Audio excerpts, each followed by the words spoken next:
So you're planning a trip to Morocco, or maybe you're just fascinated by the culture. Well, you're about to get the key that unlocks it all, the language, Darija.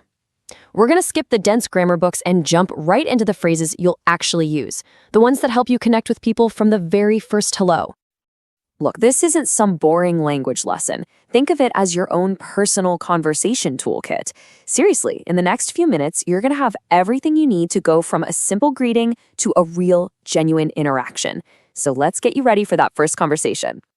All right, let's start at the very beginning, where every single conversation starts. Hello and goodbye. These two little phrases are basically the bookends of every single interaction you're going to have in Morocco, whether you're in a bustling market or a quiet little cafe. Okay, here it is. This might be the most important phrase you'll learn all day. Listen closely. Salam alaikum.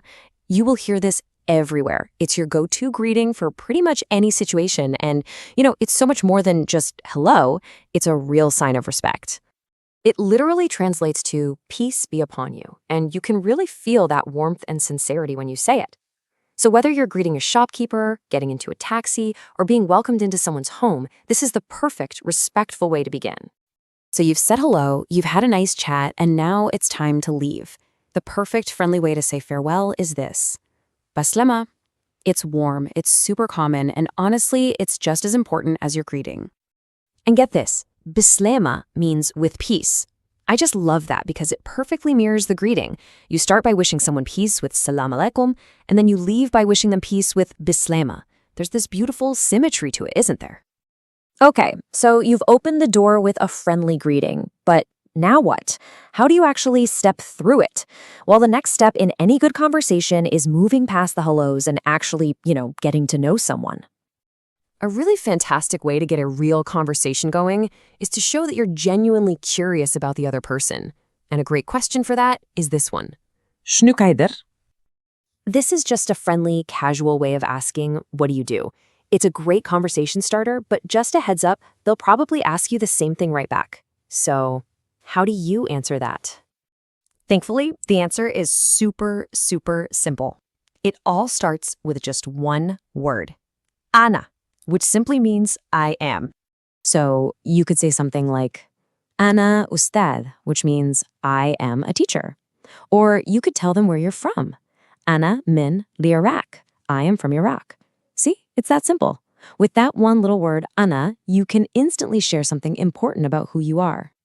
Now we're getting to the really fun part, actually expressing yourself. This is where you move beyond just the basic facts and start sharing feelings and opinions, which, let's be honest, is how you truly connect with someone. Okay, here's a word that is, in itself, beautiful. Just listen. Zouina. This is such a wonderful compliment to have ready to go. Zouina means beautiful, and you use it for feminine nouns, so it could be a person, a place, or a thing. You could say it about the city of Marrakesh, a beautiful piece of pottery, or even a delicious tagine. It's a small word that really goes a long way.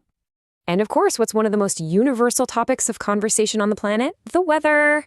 And here you can see the masculine version of that word we just learned. For the weather, you'd say le jour zwen, the weather is beautiful. If it's cold, you can say le jour bared, and if it's hot, le jour skoun. It's a great way to practice. Now, I need you to pay really close attention here, because this is where listening carefully makes all the difference. Can you hear it? Ana marid means I am sick, but le jour berd means the weather is cold. That one tiny shift from an M sound to a B sound completely changes the entire meaning. It's the perfect example of why really tuning your ear is so important. Let's be real for a second. When you're learning any new language, you're not going to catch everything right away, and that is perfectly okay. This next section is basically your lifeline. It's the set of phrases you need when you're feeling a little lost in the conversation. This next phrase might just be the single most valuable one for any language learner anywhere. Let's try it together. Ma femtch. You need to get comfortable with this one because I promise you're going to use it. The most important thing to remember is this. Saying I don't understand is not a sign of failure, not at all. It's actually an invitation. It shows the other person you're really trying to connect, and it gives them a chance to help you out. It's probably the most powerful learning tool you have. So after you've said ma fench, what's the natural follow-up? Well, you can ask for help with this phrase. Washtik der tutter bishwiya.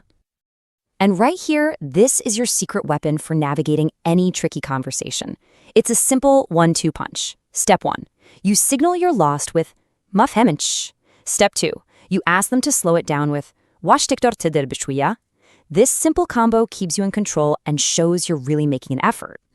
So, what's the big takeaway from all of this? It's that perfection is not the goal here. Connection is. Every single time you try to use one of these phrases, you're showing respect, you're showing curiosity, and that effort, that's what opens doors and turns a simple trip into a real, memorable adventure. So there you have it, a full conversation, from a warm salamu alaikum all the way to a friendly bslama. You've got the tools. So the only question left is, which one of these phrases are you going to use first?